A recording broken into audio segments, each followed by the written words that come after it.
Okay, I was a little bit interrupted, but I started to say something. Today, I've been feeling a type of way. And, everything in life ain't roses and candy. And, when you go into devotion, no prayer, let me just say that, because, people devote themselves to different things. When you go into the spirit of enlightenment, when you become one with the divinity, when you meditate, and you're looking for answers, you got to be prepared for some of the answers that you fucking get. That's the trick to that. I just want to make sure it's loud enough, because I know my background is going to be crazy. I'm driving with the window open trying to get some of this fresh air because I'm indoors a lot, at work, and I just want to get some of this fresh air. I don't want that fake ass air, that air condition. I don't want that right now. I'm going to enjoy this breeze. But anyway, you get into your zone, and you got to be prepared for the answers that you pray upon. And sometimes it take a while for the answers to come through, and sometimes they don't. Sometimes they come right away. Now, if it take a while for the answers to come through, and this is just my own logic, it's because you're not ready for that lesson yet. You got to remember that God, the way He set up, or I'm finding out the way that things are set up, is that we already are before we even got here. Now, maybe some of y'all recognize that and know that before me.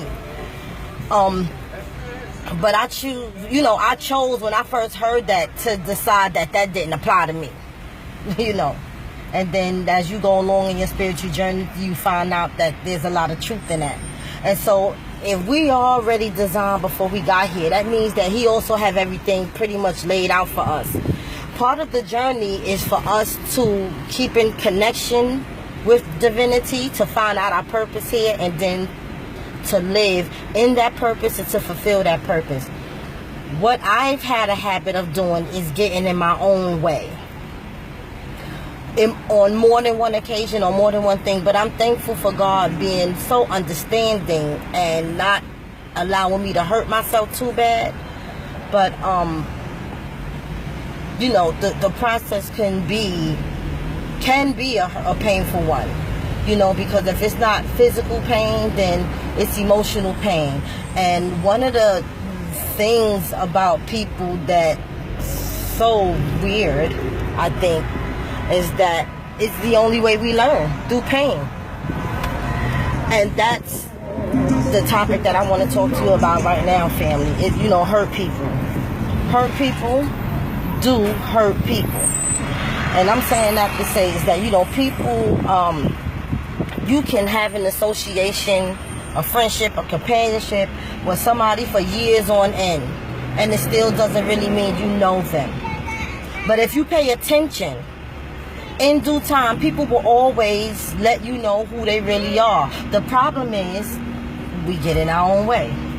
We start putting these people, because whatever it is that we're attracted to within them, whether it's physical or whether it's their spirit, whatever it is that we're attracted to in them, I think for one, we sometimes forget that they're human.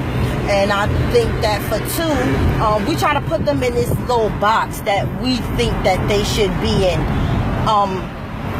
And when it appears that, they don't fit inside that little box anymore, when it appears that they're going to deviate from that box, then we want to get an attitude with them. We want to, be mad with them, or we want to cut them off. But what you have to remember, once again, is that everybody's life and purpose was set up already before they got here.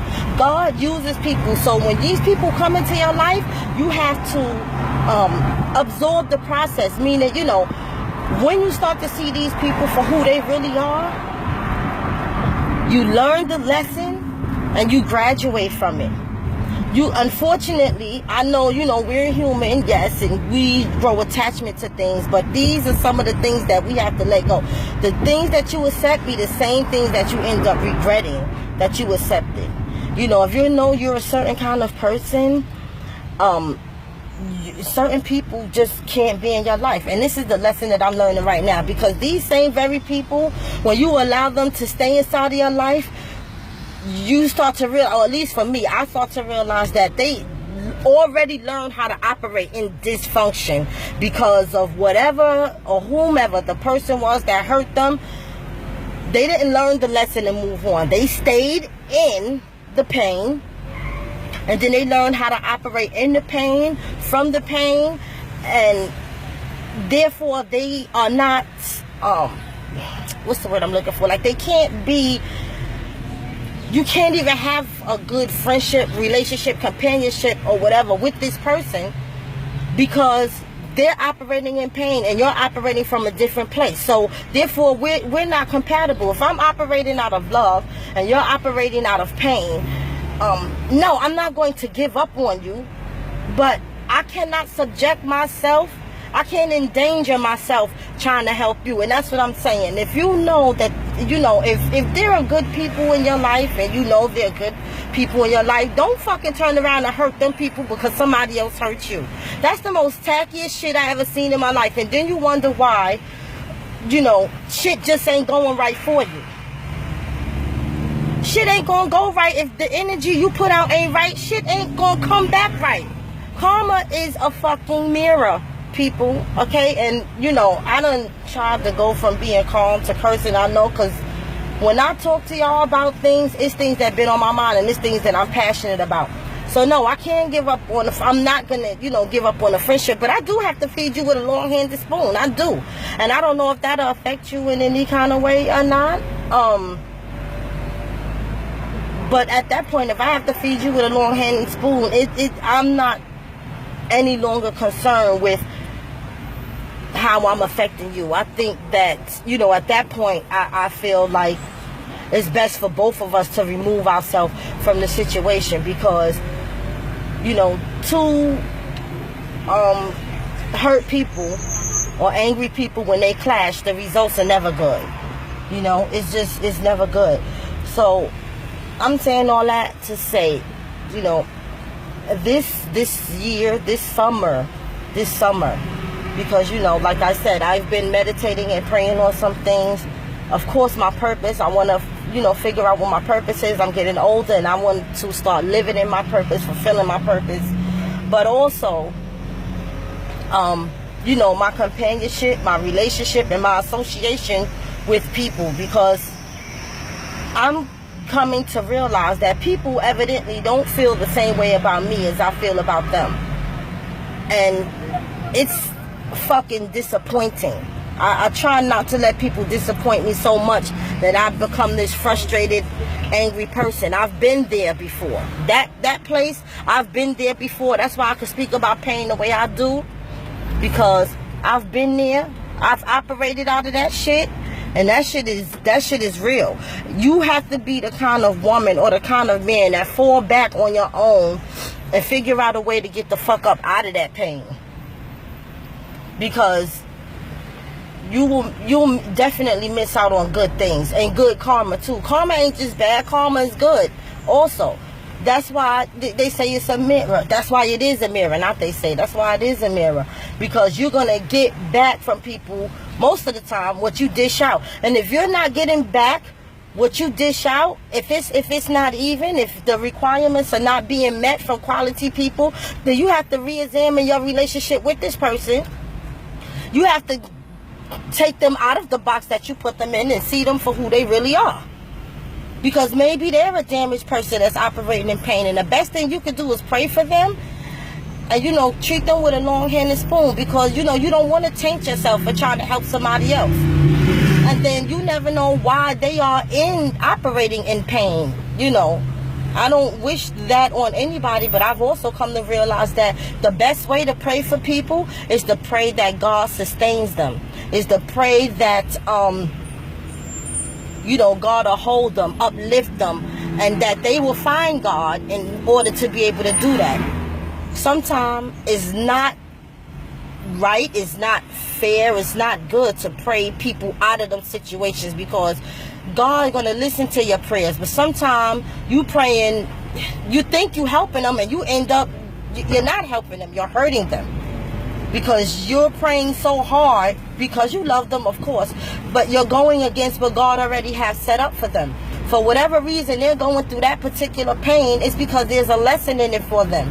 whether, you know, you as a human appear that the lesson is good or not good. I don't think that's for you to judge. That's why you have to be careful with judgment too. You can't look and say, oh yeah, my girl is rich, you know, yeah, that's good. Because that shit may not be good. Because her riches could also be her demise. So, you know, I'm saying all of that to say, fam, is that there will be some changes in my relationships. And I'm not, you know, trying to threaten nobody. I'm definitely not trying to do that. But in loving my people and being cultural, I have to learn to watch those who I'm choosing to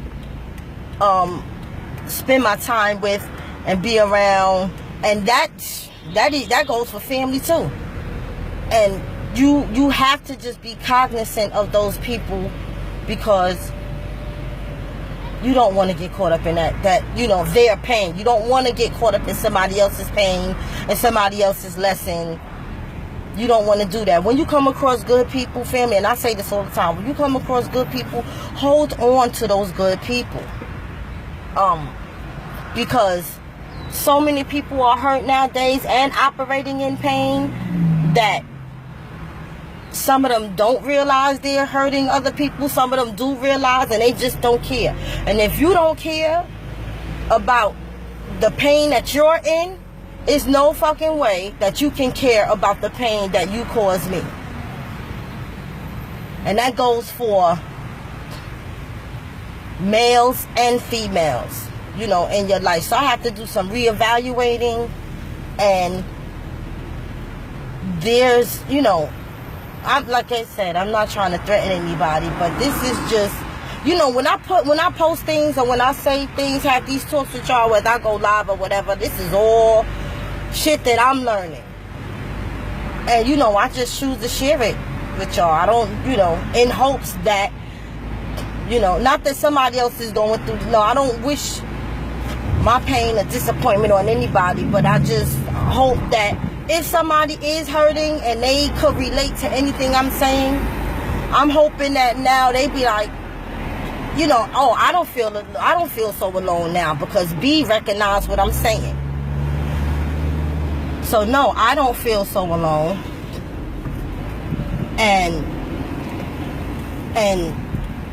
you know, I'm good with that. At least B know what the fuck I'm talking about. Or at least you can probably feel that somebody can relate to your disappointment, so to speak. Because I'm fucking,